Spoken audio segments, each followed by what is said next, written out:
부활이 없다면 이란 말씀을 통해서 같이 우리 은혜를 나누고자 합니다. 오늘은 우리가 부활주일입니다.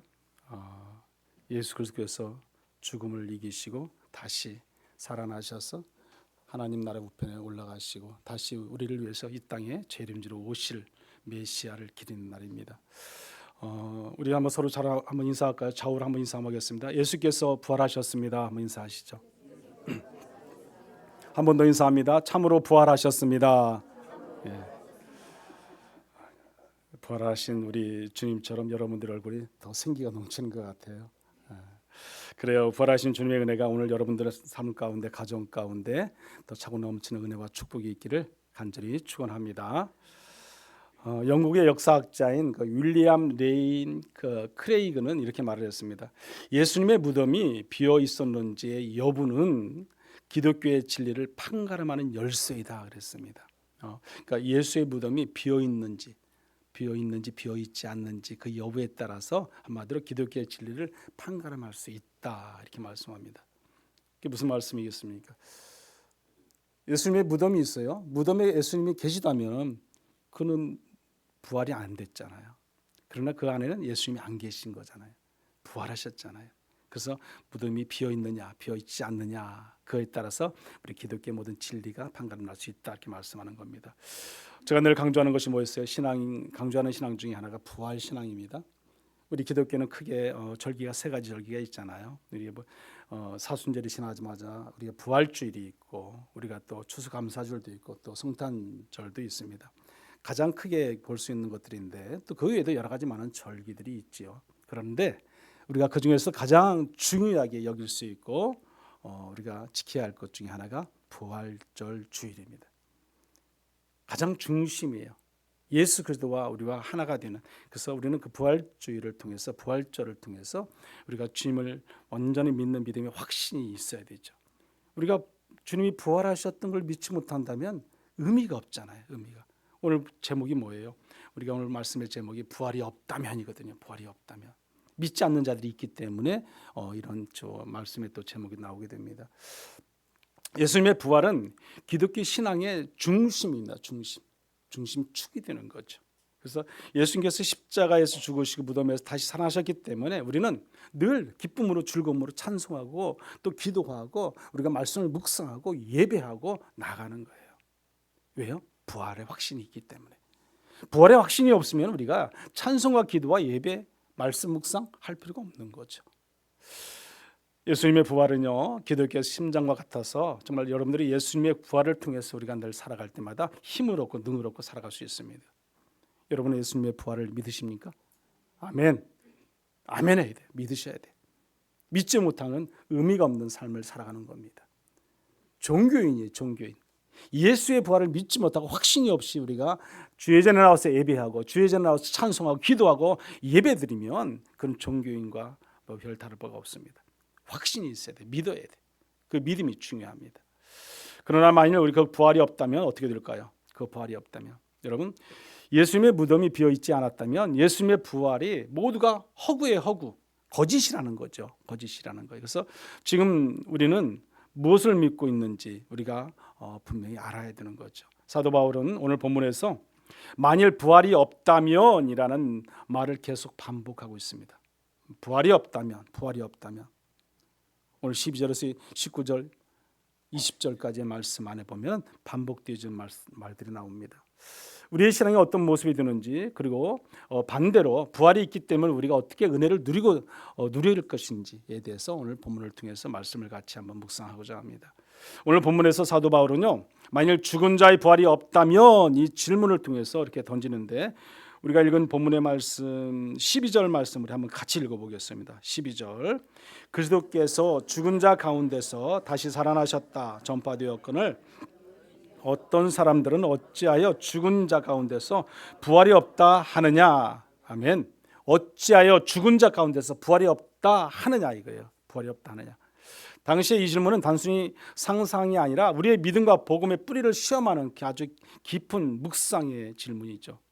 그래서 예수님의 부활이 없다면 우리의 믿음은 복음과 삶의 모든 것이 다 허무한 것이다. 의미가 없는 것이다. 이제 그걸 말씀하는 거예요. 바울은 죽은 자의 부활이 없다면 그러면 그리스도에 부활하지 않으셨을 것이고, 그렇게 되면 우리가 전하는 복음도, 우리가 믿는 그 신앙, 믿음도 다 뭐다?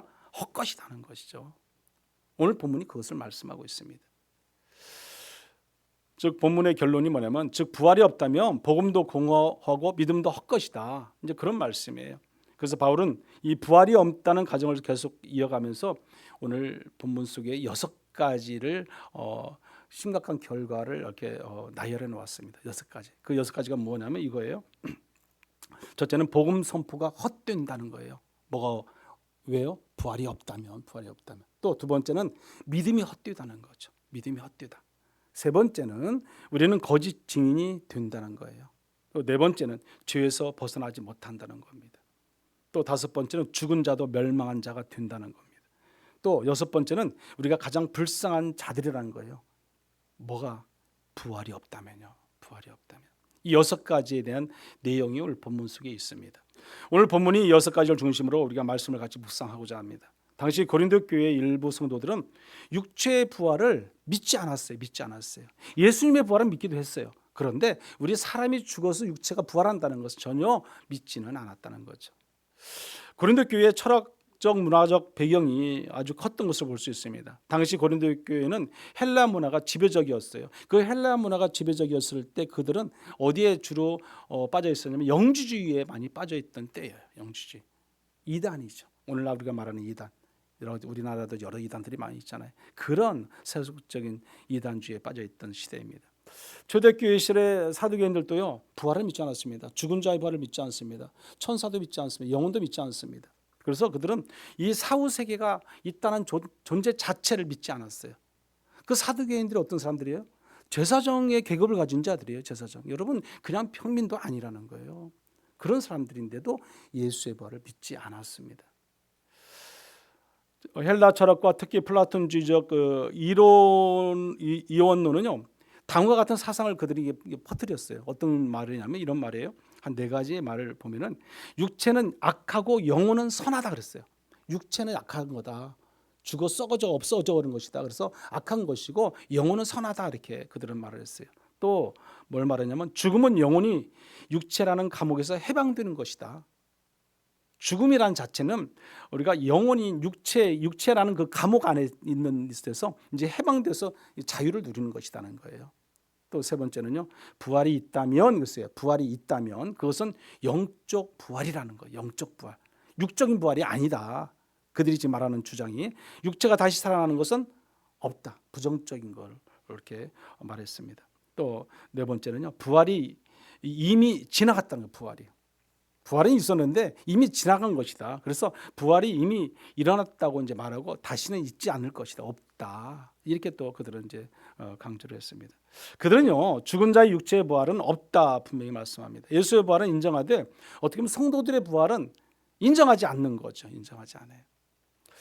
오늘 22절의 말씀 속에서 보면은 너희 중에서 어떤 사람들은, 그래서 이라는 표현의 이게 본문의 말씀 속에 나오잖아요. 이것은 뭐예요? 너희들 중에 어떤 사람들, 예수를 믿고 교회를 나오고 하나님을 아는 사람들이잖아요. 이게 지금 교인들이에요. 이게 그 교회 안에 있는 자들, 즉 신자들을 말하는 거예요. 너희들 중에도 믿는 자고 믿지 않는 자가 있다는 거예요, 여러분. 오늘 저와 여러분은 그렇지는 않겠지만 다 우리는 아멘이잖아요. 아멘. 부활의 확신 속에 우리는 살아갑니다. 부활의 확신 속에 우리는 살기 때문에 우리 힘을 얻고 능을 얻고 살아갈 수 있게 되는 것입니다. 하지만 바울은요, 단호하게 말합니다. 오늘 13절 말씀 보면 이렇게 말합니다. 우리 13절 말씀 같이 한번 읽어볼까요? 만일 죽은 자의 부활이 없으면 그리스도도 다시 살아나지 못하셨으리라. 아멘. 죽은 자의 부활이 없다면 예수님도 부활하지 못했을 거라는 거예요. 죽은 자가 부활이 있어야만이 예수님도 부활할 수 있다고, 그것을 분명히 오늘 성경 본문 13절에서 말씀을 하고 있습니다. 이 구절은 바울이 부활의 중요성을 더 강조하고 있는 말씀 중에 하나가 23절의 말씀이에요. 그러면 부활이 없다는 과정에서 부활이 없다면 어떻게 되는지 우리가 한번 이 6가지, 앞서 제가 말한 6가지를 통해서 한번 부활이 없을 때 어떤 일들이 일어나는 것 좀 더 자세하게 한번 좀 접근해 보겠습니다. 첫째, 부활이 없다면 복음은 헛된 것이에요. 부활이 없다면 복음은 헛된 것이다. 우리가 읽은 본문의 말씀 14절의 말씀인데 여기도 한번 같이 읽어볼게요. 14절 말씀입니다. 그리스도께서 만일 다시 살아나지 못하셨으면 우리가 전파하는 것도 헛것이요 또 너희 믿음도 헛것이며. 아멘. 전파하는 것도 헛것이다. 이 말씀이 무슨 말씀이겠습니까? 여러분, 여기 보면 헛되다라는 단어가 헬라어 원문을 찾아보니까 이런 말에 마타이아예요. 마타이아. 근데 이 뜻이 뭐냐면 단순히 실패한 정도가 아니에요. 어떤 뜻을 가지고 있냐면 속이 빈 껍데기란 뜻과 아무 열매도 없는 상태, 아무 열매도 없는 상태, 목적을 이루지 못한 상태를 의미하고 있더라고요. 보니까 헛되다, 헛되다. 그래서 여기 14절 중간에 보세요. 우리가 전파하는 것도 헛것이었어요. 전파하는 것도 헛것이다. 뭐가 없으면? 부활이 없으면, 부활을 못 믿으면 우리가 아무리 열심히 복음을 전파하고 열심히 전도해도 그 모든 것이 다 헛된 것이라는 거예요, 여러분. 복음의 핵심이 사라진다는 거죠. 바울이 말한 전파하는 것은 바로 복음이에요, 복음. 제가 복음 그러면 예수 그리스도의 십자가의 사건이라고 여러 차례 제가 반복해서 말합니다. 오늘 본문의 말씀은 아니지만 여기 오늘 그리스도의 부활장이 15장인데 15장 1절에서부터 보면은 예수 그리스도의 십자가의 사건에 대한 아주 짧게 간단하게 정리되어 있는 말씀이 여기 1, 2, 3, 4절에 있어요. 보세요. 제가 잠깐 좀 읽어드리면 형제들아 내가 너희에게 전한 복음을 너희에게 알게 하노니 이는 너희가 받은 것이요 또 그 가운데 선 것이라. 너희가 만일 내가 전한 그 말을 굳게 지키고 헛되이 믿지 아니하였으면 그로 말미암아 구원을 받으리라. 예. 그리고 3절 4절 말씀 보면 내가 받은 것을 먼저 너희에게 전하였으니 이는 성경대로 그리스도께서 우리 죄를 위하여 죽으시고 장사 지낸 바 되셨다가 성경대로 사흘 만에 다시 살아나사 그랬습니다. 이게 주님의 십자가 사건이잖아요. 이게 뭐예요? 복음이라는 거예요. 복음이요. 복음은 우리를 위해서 십자가에 달려 돌아가신 예수께서 다시 죽으셨다가 부활하셔서 하나님 우편에서 가셨어요. 또 하나님 우편에 계시면서 다시금 이 땅에 죄림지로 오실 그 예수 그리스도의 모든 것을 말씀하는 겁니다. 그게 바로 복음이라는 거죠. 근데 그 복음을 우리가 아무리 전해도 뭐한다? 헛것이다. 여러분. 어떤 자가요? 부활의 확신이 없는 자, 부활을 믿지 않는 자, 부활이 없다고 하는 자. 그것도 다 헛것이다. 또 하나 뭡니까? 24절 말씀 밑에 후미에 보면 너희 믿음도 헛것이다 그랬어요. 자, 보세요. 여러분. 부활이 없다면 믿음도 다 헛것이 되는 거예요. 여기 14절 후미에 있는 너희 믿음이 헛것이며 신앙의 기초가 무너진다면 이 헛것이란 말은 여기서는 이거 헬라 원문을 찾아보니까 이런 말이 있어요. 케노스인데 즉 비어있는 무의미한 결과가 없는 그런 뜻으로 이게 쓰여 있더라고 보니까요. 비어있다, 의미가 없다, 무의미한 결과가 없다. 이 17절 여기 아래 보세요. 17절에도 마찬가지 보면 같이 또 반복되는 말씀이 너희의 믿음도 헛되고 그래. 너희 믿음도 헛되고. 여기도 그래서 반복되어져서 이렇게 믿음도 헛되다. 이렇게 나오고 있는 것을 볼 수 있습니다. 부활의 확신이 없으면요. 부활을 믿지 못하면요. 우리의 믿음도 다 헛것이 되는 거죠. 복음도 헛것, 믿음도 헛것이라는 거예요. 왜 부활이 없다면 믿음이 없든가? 믿음이 살아있는 우리는 대상과의 관계를 가지기 때문에 그랬어요. 믿음이라는 것은요. 죽은 자와의 관계를 갖는 게 아니에요. 우리의 신앙, 우리의 믿음을 지키는 것은 산자와 살아계신 여호와 하나님과의 우리의 관계를 맺는 거예요. 여러분. 영적인 관계라는 것은 우리가 살아있는 관계죠. 죽은 관계가 아니죠. 살아있는 관계. 만약 그분이 죽은 죄로 계신다면 우리의 무덤을 찾고 우리가 낙곤당을 찾고 무덤을 찾아가서 인사하고 추모하고 그 하는 모든 것들이 뭐가 되겠어요? 하나의 종교 행사밖에 더 되겠습니까? 가서 아무리 잘 그 무덤 앞에 가서 잘 뭘 한다 하더라도 정성껏 다 한다 하더라도 그것은 종교 행사입니다. 믿음은 산자와의 관계입니다. 예수님이 살아계시기에 기도하고 교제하며 우리가 살아가는 겁니다. 그리고 세 번째는요. 부활이 없다면 우리는 어때요? 거짓증이 될 수밖에 없다는 거예요. 부활이 없다면 거짓증이. 15절 말씀인데 여기 15절 말씀도 한 번 더 읽어볼까요? 15절 말씀. 또 우리가 하나님의 거짓 증인으로 발견되리니 우리가 하나님이 그리스도를 다시 살리셨다고 증언하였습니다. 만일 죽은 자가 다시 살아나는 일이 없으면 하나님이 그리스도를 다시 살리지 아니하셨으리라. 아멘. 우리가 하나님의 거짓 증인으로 발견되니 그렇습니다. 자, 바울은 부활이 없다면 우리는 거짓말쟁이가 된다는 말씀이에요. 부활이 없다면 우리는 거짓말쟁이 될 수밖에 없습니다. 만약 부활이 거짓이라면 지금까지 제가 여러분에게 수없이 얼마나 정직해라 거짓 없이 하나님 말씀대로 순종하라 하나님 말씀을 믿으며 의지하면 하나님이 책임져 주시고 인도해 주시고 모든 걸 다 해주신다. 능력도 주시고 은혜 주시고 그런 모든 것들이 다 뭐예요? 거짓이죠. 거짓. 제가 여러분들에게 열심히 설교했던 모든 것도 다 정상이 아니에요. 다 거짓이라는 겁니다. 복음의 핵심은 십자가의 부활이에요. 부활. 그래서 복음의 그 부활은 복음의 완성이라고 볼 수 있어요. 완성. 다른 것이 그렇다고 해서 중요하지 않다. 제가 그런 말은 아닙니다. 다 중요한데 이 부활 신앙이야말로 얼마나 중요한가를 다시금 우리가 더 생각할 수 있게 되는 겁니다. 십자가는 죄를 대속한 사건이고요. 부활은 천국을 우리가 소망케 하는 거잖아요. 천국을 소망케 하는 거. 우리가 목적지가 어디입니까? 결국은 천국 가야잖아요. 우리는 분명히 내세가 있음을 믿잖아요. 사두개인들처럼 그 내세 사후세계를 믿지 않는 자들도 있지만 우리는 믿기 때문에 천국을 소망하고 천국을 가야잖아요. 그러면 이 땅의 삶이 얼마나 중요한 걸 알 수 있잖아요. 내가 마음대로 이 땅의 삶을 내 마음대로 내 생각대로 내 자아가 막 살아 꿈틀거리니까 그냥 내 멋대로 살아도 돼. 그게 아니잖아요, 여러분.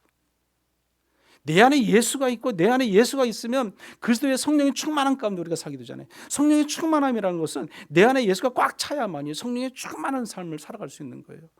내 안에 내가 꽉 차 있는데 어떻게 성령 충만한 삶을 삽니까? 내 삶이죠, 내 삶. 나의 삶이죠. 그러면요, 하나님 말씀에 절대로 순종하지 못해요. 순종이 안 돼요, 여러분. 순종이 안 돼요. 하고 싶어도 되지 않습니다. 마지막 네 번째는 보면요, 부활이 없다면 그러면 죄에서 벗어나지 못합니다. 그래서 죄에서 해방되지 못한다는 거예요. 여러분, 여기 17절에 보면 이렇게 말합니다. 후에 보면 너희가 여전히 죄 가운데 있을 것이요 그랬어요. 너희가 여전히 죄 가운데 있을 것이요. 왜? 부활을 믿지 못하니까. 부활의 확신이 없으니까.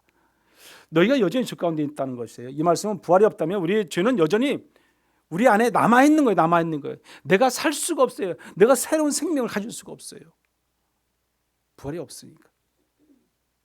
부활은 단지 생명 사건이 아니라 죄의 사슬을 끊어버리는 그런 사건이 부활의 사건입니다.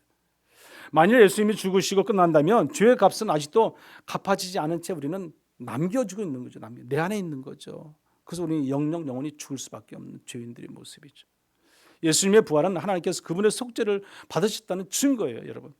우리의 죄가 사해졌다는 보증이라는 거죠. 그래서 부활하신 예수님은 우리의 참된 소망이 될 수밖에 없는 거죠. 우리의 소망 되시는 예수 그리스도, 부활의 소망, 그 가운데 우리가 살아가게 됩니다. 부활이 없다면 우리의 복음은 거짓이고 믿음도 무의미하고 죄에서 자유함도 없습니다. 그러나 예수님을 사랑하셨고 지금도 살아계시며 우리를 위해서 중보하고 계신 분이 예수님이시라는 걸 여러분들 믿으시기 바랍니다. 부활은 과거의 사건이에요. 현재 능력이며 다가올 미래의 뭐예요? 소망이 부활이에요. 예수님의 부활은 죄의 결과인 죽음을 깨트리는 사건임을 여러분들 믿으시기 바랍니다. 다섯 번째는요, 부활이 없다면요, 죽은 자도 멸망하는 자가 된다는 거예요. 죽은 자도 멸망하는 자가 된다. 여러분, 여기 18절 말씀이에요. 한번 같이 읽어볼까요? 18절. 또한 그리스도 안에서 잠자는 자도 망하였으리니, 아멘. 잠자는 자들도 망하였다. 부활이 없다면 죽음은 어떻게 보면 끝이라는 거죠. 부활이 없다면 우리의 사랑하는 믿음의 선배들, 그렇게 수없이 얼마나 우리 믿음의 선배들이 많습니까? 모두가 영원한 죽음에 갇힌 자들인 거죠. 우리 선진들. 수없이 많은 일들을 했던 분들은 부활이 없다면 그들도 다 영혼에 다 갇혀서 지금도 헤어나지 못하는 거죠. 어떻게 부활하겠습니까? 천국은 소망도 다시 만날 희망도 그들은 사라지는 겁니다. 우리는 사랑하는 가족과 믿음의 선배들을 우리는 천국에서 다시 만날 날을 기약하잖아요. 기다리잖아요. 그게 기독교인들의 특권이에요. 어떻게 보면요. 그렇지 않습니까? 세상에 많은 종교를 가지고 있는 자들은 그들은 천국에 다시 그들의 가족을 만날 수 없을지라도 우리는 만날 수가 있다는 거죠. 그게 소망이에요. 소망. 천국 복음의 소망을 가지고 우리는 살아가는 겁니다. 부활이 없다면 죽음이 끝이니까 그 소망은 모두가 허상이 되는 거죠. 죽은 자는 사라지고 다시 만날 날도 없고 영원한 삶도 우리는 얻게 되는 겁니다. 부활이 있어야 우리는 이별을 넘어서 다시 만남의 소망을 가지고 살아갈 수 있게 되는 것입니다. 요한복음 14장에 보면요, 내가 너희를 위해 처소를 예배하러 간다고 14장 1절에 예수님께서 말씀을 해요. 그리고 14장 요한복음 14장 3절에 보면 이런 말씀이 있어요. 가서 너희를 위하여 거처를 예비하면 내가 다시 와서 너희를 내게로 영접하여 나 있는 곳에 너희도 있게 하리라. 아멘. 천국을 소망하기에 부활은 다시 만날 수 있다는 거예요. 이 부활의 소망이 있는 자만이 우리는 천국을 소망할 수 있고 다시 만날 날을 기약할 수 있는 겁니다. 부활은 천국의 소망의 증거예요. 증거. 우리가 분명히 예수 그리스도의 부활의 확신 속에 살 때 천국의 소망 가운데 우리가 살아갈 줄 믿습니다. 여섯 번째, 마지막 여섯 번째는 뭐예요? 부활이 없다면 우리가 가장 성경에서 뭐라고 말씀하냐면 불쌍한 자들이라고. 불쌍한 자들. 부활을 믿지 못하면 불쌍한 자라는 거예요. 여러분 한번 볼까요? 19절의 말씀 보면 밑에 보면 모든 사람 가운데 우리가 더욱 불쌍한 자이리라 그랬어요. 모든 사람 가운데. 이게 무슨 말씀이에요? 예수 부활이 없다고 생각한다면, 믿으면 믿지 못하는, 부활의 신앙을 믿지 못하는 자는 이와 같다는 거예요. 여러분, 예수를 믿으면 고난을 견디고 세상의 유혹을 버리며 살아가는데, 만약 부활이 없다면 이 모든 희생이 다 모두 헛된 일이다. 헛된 일이다. 여러분, 지금까지 왜 정직하게 살았습니까? 왜 죄를 다 물리치고 거절했습니까? 왜 주를 위해서 헌신하고 봉사하고 충성하고 열심히 이른 아침 주일날 피곤하고 힘든데 쉬고 싶은데 주의 전에 와서 여러분 눈물 흘리며 기도하며 나아갑니까? 부활의 확신이 있기 때문에 그런 거 아니에요. 부활의 확신이 있기 때문에. 우리의 그런 믿음이 있기 때문에. 부활이 없다면 이 모든 것이 다 뭐예요? 헛것인 거죠. 헛된 것이죠. 부활이 없다면 그들의 모든 수고와 헛된 것이 되기 때문에 우리는 너무 안타까울 수밖에 없는 거죠. 성도들에게 있어서 불쌍한 자가 된다는 의미가 바로 뭐예요? 부활의 확신이 없는 자들인 거죠. 부활을 믿지 못하면 결국 신앙은 이 땅에서만 우리가 유익을 구하는 그런 종교성에 불과합니다.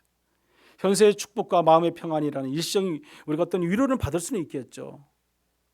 종교를 가지는 많은 사람들이 보면은요, 뭐 평안을 찾는다 그러고요, 종교를 가지니까 내 마음이 더 여유가 있다고도 하고요, 여러 가지 말들을 합니다. 그게 종교죠. 종교성을 가진 자들이. 우리 하나님을 믿는 믿음의 크리스찬 기독교는 그런 게 아니잖아요. 내가 뭐 마음이 평안해지기 위해서 내가 뭐 종교를 가진 게 아니잖아요. 우리가 하나님을 믿고 예수 그리스도를 믿고 복음의 진리의 말씀을 전파하고 그것으로 인해서 구원받은 백성으로 천국을 소망하고 살아가는 거죠. 그것은 부활의 확신이 있는 자가 가능한 겁니다. 부활의 확신이 있는 자.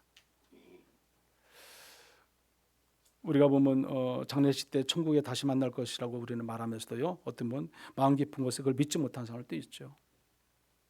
그런 사람들은 늘 불안하게 살아갈 수밖에 없어요. 불안할 수밖에 없죠. 부활의 소망이 없다면 신앙은 죽음 앞에서 아무 힘을 발휘하지 못하는 종교가 되기 때문에 그렇습니다. 우리는 부활이 없다면 이런 말의 6가지를 우리가 같이 한번 묵상했습니다. 그런데 여기 오늘 본문의 말씀 속에서 보면요, 20절의 말씀 보면 이렇습니다. 우리 20절 말씀 한번 같이 읽어볼까요? 20절. 그러나 이제 그리스도께서 죽은 자 가운데서 다시 살아나사 잠자는 자들의 첫 열매가 되셨도다. 아멘. 우리가 분명히 알아야죠. 이제는 그리스도께서 죽은 자 가운데 다시 살아났다. 예수님의 부활하시고 그분이 잠자는 자들의 첫 열매가 되셨다고 분명히 오늘 20절의 말씀에서 반복해 말합니다. 그런데 이게 20절 처음 시작하는 것이 뭐냐면 그러나 이제 여러분, 그러나 이제라는 것은 뭐겠습니까? 이것은 복음의 결정적인 반전을 말합니다. 예수님이 실제로 부활하셨다는 거예요. 잠자는 자들의 첫 열매가 되셨다는 걸 말씀한 겁니다. 여기 오늘 앞서 12절에서 19절 앞에까지 모든 말씀 속에서 보면 6가지 좀 부활이 없다면이라는 말씀을 제가 같이 묵상했습니다. 이 부활이 없다는 가정들을 완전히 뒤집고 확정된 사실을 어떻게 보면 선포하는 말씀의 내용이죠. 그러나 너희들이 부활이 없다고 외치고 부활이 없다고 말하지만 그러나 이제 어떻게 해요? 예수님께서는 부활의 첫 열매가 되셨다는 거예요. 부활의 첫 열매. 그것을 오늘 20절에서 강조하고 있습니다. 이는 복음의 핵심의 진리죠. 앞서 언급했지만 복음이에요. 복음. 여기 아까 앞에서 제가 15장 1, 2, 3, 4절을 읽었잖아요. 여기 3, 4절 보면 내가 받은 것을 먼저 너에게 전하였노니 이는 성경대로 그리스도께서 우리의 죄를 위하여 죽으시고 장사 지낸 바 되셨다가 성경대로 사흘 만에 다시 살아나셨다는 거예요. 이게 부활의 주예요. 이것이 복음이에요. 복음. 우리는 이것을 전하는 거죠. 누군가에게 내가 가서 복음을 전할 때, 제시할 때 우리는 이 말씀을 전해야 되는 거죠. 예수님께서 죽으셨는데 다시 살아나셨어. 이거예요. 그것을 믿지 못하고 그것을 전하지 못하면 우리가 온전한 복음을 전한다고 할 수 없는 거잖아요. 이게 복음이죠. 첫 열매란 말은요, 이어서 우리도 부활하게 될 것이라는 걸 보증해 주는 거예요. 보증해 줘. 여러분, 지금은 이제 봄철이니까 우리가 많은 열매 열릴 것들을 심잖아요. 지금 여러 가지 막 심어요. 그러면 이게 여름이 되고 가을이 되고 그러면 많은 열매들이 열리잖아요. 첫 열매. 뭔가가 첫 열매 열렸어요. 그러면 그 첫 열매 열리고 그걸로 끝나나요? 아니잖아요, 여러분. 그 뒤에는 수없이 많은 열매들이 열리게 됐어요. 수없이 주렁주렁 열리잖아요. 그 무슨 말씀이겠습니까? 예수님께서 우리의 부활의 첫 열매가 되셨어요. 우리 또한 동일하게 똑같이 예수를 믿고 구원받은 백성으로 우리는 부활할 수 있다는 거예요. 그 증거죠, 증거. 여러분, 맨 앞서서 누가 먼저 증거가 됐어요? 예수님. 저와 여러분도 동일하게 예수를 믿는 믿음의 백성으로서 우리는 모두가 부활할 수 있게 된다는 사실입니다. 잠자는 자들의 첫 열매가 되셨도다. 여기는 잠자는 자들은 성경적 표현으로 죽은 성도를 의미하잖아요. 죽음이 끝이 아니라는 거예요. 잠자는 자들도 다 같이 어때요? 부활할 수 있는 거죠. 부활할 수 있는. 육적인 죽음으로 끝나는 것이 아니에요. 첫 열매의 추수의 시작이 보증으로 그 뒤에 오는 전체 수확의 확실한 증거가 되는 것을 우리가 볼 수 있습니다. 예수님의 부활은 장차 있을 성도의 부활의 첫 열매이자 뭐다? 보증이다. 그렇게 믿으시면 됩니다. 그래서 다시 살아나셨습니다. 우리의 죽음은 끝이 아니라 그래서 부활의 시작이고요. 부활은 참된 소망입니다. 어떤 사람들은 그럴 수 있어요. 예수께서 이제 로마 군사에 잡혀서 이제 끌려갔고 모든 고난과 고통을 받으셔서 십자가에 달려 죽으셨어요. 그럼 이제 끝났구나. 이제는 절망과 좌절이구나. 그렇게 생각할 수 있죠. 그러나 믿음을 가진 우리 신앙인들은 부활의 소망이 있기 때문에 예수님의 고난과 고통과 죽음이 있었을지라도 다시 살아나는 부활의 축복이 있잖아요. 소망이 있잖아요. 그것은 우리가 절망이 아니죠. 더 큰 하나님의 소망이요 축복인 겁니다. 주님의 십자가는 그래서요 좌절과 절망이 아니에요. 부활의 소망이죠. 소망. 천국의 소망이죠. 요한복음 11장 25절 26절 말씀 우리 한번 같이 읽어볼까요? 이 말씀 한번 같이 읽어보겠습니다. 예수께서 이르시되 나는 부활이요 생명이니 나를 믿는 자는 죽어도 살겠고 무릇 살아서 나를 믿는 자는 영원히 죽지 아니하리라. 이것을 내가 믿느냐? 아멘. 분명히 말씀합니다. 예수님께서 부활이라고 했어요. 나를 믿는 자는 어때요? 죽어도 산다고 그랬어요. 살아서 나를 믿는 자는 영원히 죽지 않는다고 그랬어요. 여러분, 우리 주님을 믿잖아요. 주님 믿잖아요. 우리는 천국의 소망이 있습니다. 오늘 우리가 부활의 주일을 통해서 부활의 확신 가운데 영원한 천국을 소망하며 늘 살아가는 저와 여러분들 다 되시기를 간절히 축원합니다. 우리 같이 한번 기도하겠습니다. 부활이 없으면 우리의 복음도 믿음도 헛됨을 알게 해달라고 기도하십시오. 부활의 확신을 붙드시고 부활의 능력으로 살아가게 해달라고 기도하시고 부활의 소망 가운데 죄의 사함을 받고 영원한 생명을 얻게 해달라고 기도하십시오. 우리 주여 한번 외쳐 기도하겠습니다. 주여, 은혜로우신 하나님 아버지, 부활이 없음 우리의 복음도 우리의 믿음도 우리의 삶도 모든 것이 헛됨을 우리가 알게 하여 주시옵소서. 부활의 신앙이 없으면 우리가 이 세상에 사는 것이 전부 모든 것이 무의미함을 알게 하여 주시옵소서. 부활이 없이 확신을 붙들지 못하고 부활의 능력으로 살아갈 수 없음을 알게 하여 주시옵소서. 부활의 참된 확신 속에서 소망 가운데 살아가는 저들 되게 하시고 참된 구원자 되신 여호와 하나님을 나의 구원자로 믿고 살아갈 때마다 우리 부활의 참된 소망 가운데 우리가 살아가고 저 천국을 바라볼 수 있는 우리 모든 신앙인들 믿음인들 다 될 수 있도록 하나님 인도하여 주시옵소서. 부활의 소망 가운데 죄사함을 받게 하여 주시고 영원한 생명을 얻을 수 있는 우리 모두가 되게 하셔서 우리는 살아도 죽어도 주님을 믿고 구원받은 백성으로 이 땅의 삶을 힘있게 능있게 살아가는 우리 모든 성도의 삶이 다 될 수 있도록 하나님 은혜 위에 은혜를 더하여 주시옵소서. 부활에 대한 참된 소망으로 우리가 늘 살아가도록 인도하여 주옵소서. 부활의 첫 열매가 되시는 하나님 아버지, 죽음을 이기시고 부활하신 주님을 이 시간 찬양 드립니다. 살아계신 주 예수님을 통해서 우리가 믿는 복음이 참되고 우리가 의지하는 믿음이 헛되지 않도록 늘 부활의 확신 속에 살아가는 우리 모든 성도의 삶이 될 수 있도록 하나님 인도하여 주시옵소서. 부활의 소망으로 오늘 또 담대하게 살게 하시고 내일도 모레도 먼 미래에 모든 삶의 자리가 늘 부활에 참된 소망 가운데 살아갈 때마다 하나님의 은혜가 넘치는 축복의 삶이 우리 가운데 있게 하여 주시옵소서. 부활하신 주님과 늘 동행하는 삶을 통해서 날마다 감사할 일이 차고 넘쳐나는 우리의 삶이 되도록 축복하여 주옵소서. 예수님의 이름으로 기도드리옵나이다. 아멘.